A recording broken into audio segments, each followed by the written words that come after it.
The police were having police custody till today.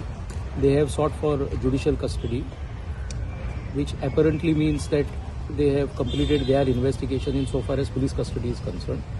And now JC has been granted by the learned Judicial Magistrate First Class till 9 January 2026.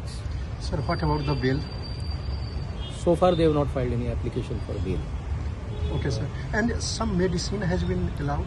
Yes, they were being given medicines in police custody. So the court has allowed us to give the prescription to the police, which in turn will be given to the jail authorities.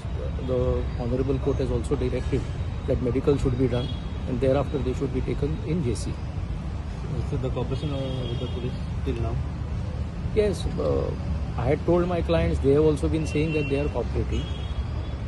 So that cooperation has always been extended. Last time असे झालं की they have not. ते आता आम्ही आता ज्यांना घालता bell घालता त्यांना we will disclose everything.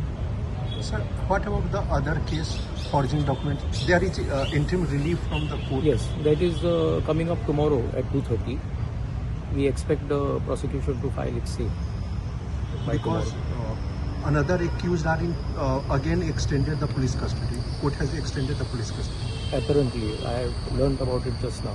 I'm not sure on what grounds and whether they have filed an application for bail or not. I'm not aware. तुम्ही पळतात GNH.